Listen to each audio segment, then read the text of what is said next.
byinshi bimaze iminsi bivugwa kuri Tom Close warabyumvishe? Sagaye na Ruben narayumvise, nayibonye mu buryo bubiri. Ubwa mbere mu Rwanda nyine umuntu avuga ibyo ashaka.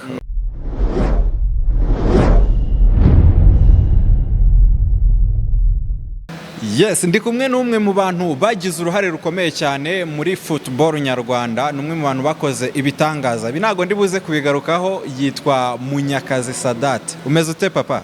Uraho, ndameze neza. Turi mu mugoroba wo kwitegura kwibohora, umunsi abanyarwanda twizihiza cyangwa twibuka uruhare FPR Inkotanyi n'ingabo zari za FPR Inkotanyi bagize mu kugira ngo babohore iki gihugu. Yego, urakoze cyane. Uyu mugoroba uvuze iki kuri wowe nk'umunyarwanda?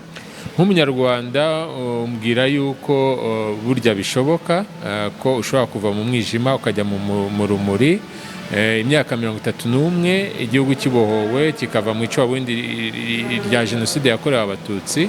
Uyu munsi tukaba tubona iterambere ry'ibishoboka. Ni ukuvuga ngo ni umugoroba umbwira ngo burya birashoboka. Yego, ni igitaramo cya mama Maria Yohana. Ni iki kintu cyagupushinze ukavuga uti byanze bikunze iki gitaramo ntabwo ndi buze kukiburamo, uyu mugoroba ntabwo ndi buze kubura kuba nicaye hariya? Ibintu bibiri. Icya mbere ni umugoroba nyirizina, abantu tuba twibuka mu myaka 31 igihugu cyari mu mwijima.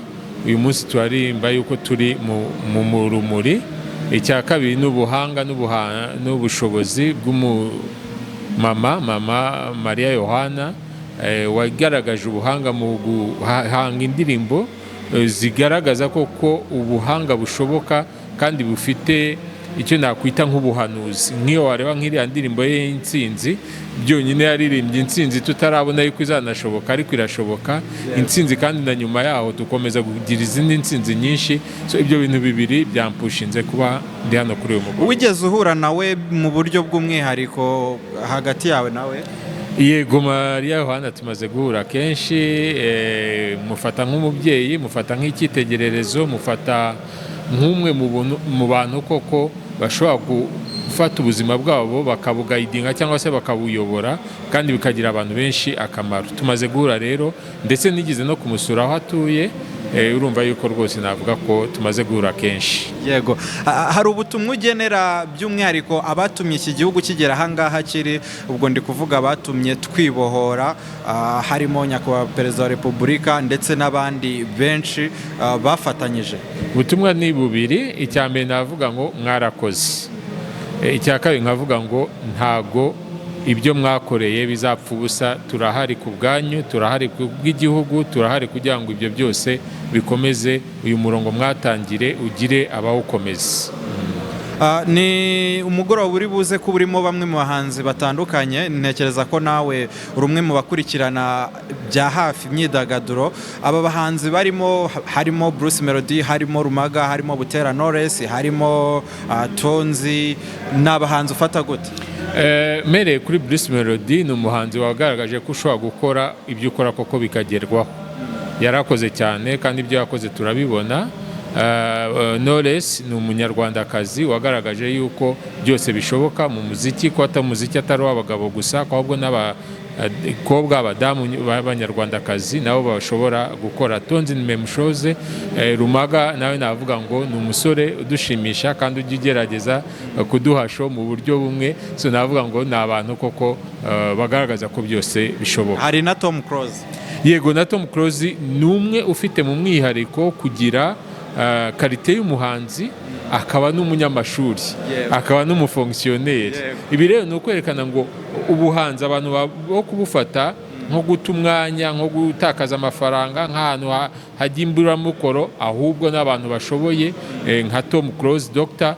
ni abantu bashobora kuza kandi bakagaragaza yuko bishoboka. Ndongo Tom Close kuri njyewe mufata yuko ari icyitegererezo cy'uko umuziki cyangwa ubuhanzi nyarwanda atari iby'abantu batize gusa, ahubwo n'abize bashobora kubikora uko ashaka. Ibitekerezo bye, ntabwo u Rwanda dufunga ibitekerezo by'umuntu uwo ari we wese. Ni igihugu kiri free, gifite freedom of speech cyangwa liberté d'expression.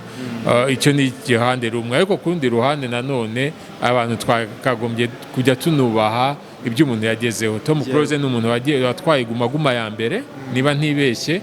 Tom Close ni umuntu wakoze amarubumu menshi. Tom Close ni umuntu wagerageje kugaragaza yuko mu muziki bishoboka. So nkavuga ngo ibitekerezo bya Ruben sinabimugayira kuko ni ibitekerezo bye, ariko no ku rundi ruhande njye navuga yuko ntemeranywa nabyo kuko Tom Close ni umuhanzi ukomeye wagaragaje ibikorwa bikomeye. By the way namwandikiye sinzi niba yabonye message mubwira nti courage ibyavuzwe ntabwo ariko twe tubibona, we niko abibona ariko abandi benshi siko tubibona.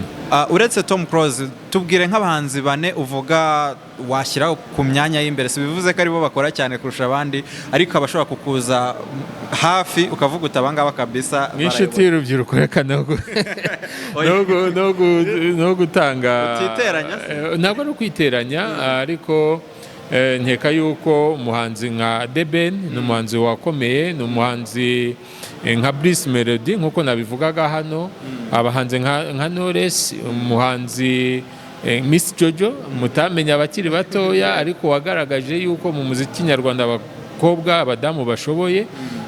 N'abahanzi mpora nubaha ntibajye umuhungu wanjye Social Modera iteka ryose namukunze mbere, namukunze ibikorwa bye, abanyakigali ni Danje n'ibindi, ariko navuga yuko abo ngabo nemera yuko bashoboye.